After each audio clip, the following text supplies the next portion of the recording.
بلال فیصل بھائی یہ پوچھ رہے ہیں کہ ناجائز اور حرام میں کیا فرق ہے، اور کیا ہر ناجائز جو ہے وہ گناہ ہوتا ہے؟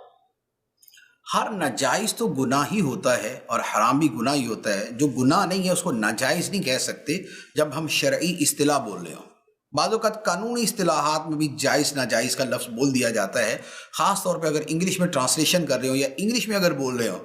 تو وہاں پر تو وہی کہ لافل ان لافل تو الفاظ یہ بولتے ہیں،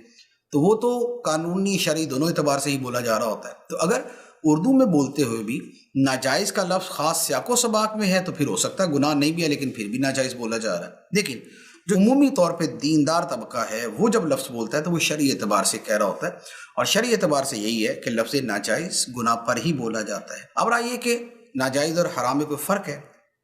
تو حرام جو ہے یہ اصل اصطلاح ہے عربی کی، قرآن کی، حدیث کی، فقہ کی،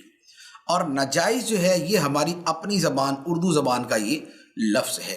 تو اب ہوتا یہ ہے کہ ناجائز کا لفظ حرام اور مکروہ تحریمی دونوں پر بولا جاتا ہے، لیکن برابر برابر۔ مکروہ تحریمی کو ناجائز بھی اتنا ہی کہہ دیا جاتا ہے جتنا حرام کو ناجائز کہہ دیا جاتا ہے، لیکن جو خود لفظ حرام ہے اس میں ذرا فرق ہے۔ وہ یہ ہے کہ مکروہ تحریمی پر لفظ حرام کا بولا جانا یہ فی نفسی ہی درست ہے اور کتابوں میں موجود ہے، یہ فقہ کی کتابوں میں اور دیگر جو گناہوں کے متعلق کتابیں اس میں یہ لفظ موجود ہوتا ہے کہ وہ گناہ کبیرہ نہیں ہے پھر بھی حرام کہہ دیا، یا وہ مکروہ تحریمی ہے پھر بھی اسے حرام کہہ دیا، تو یہ کتابوں میں موجود ہے۔ لیکن حرام کے اعتبار سے بہرحال ایک تعداد ہے کہ جو اس بات کا خیال کرتی ہے کہ جو کہ لفظ حرام اسی پر بولا جائے کہ جو مکروہ تحریمی سے اوپر کا درجہ ہے، یعنی زیادہ شدید ممانعت والا درجہ، اور جو مکروہ تحریمی ہو اس پر حرام کی بجائے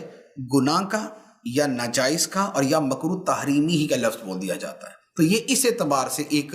یوں کہہ لے کہ فرق رکھا جاتا ہے، اور یہ اچھی چیز ہے، اور علماء کی ایک تعداد ہے کہ جو اس کا لحاظ بھی کرتی ہے۔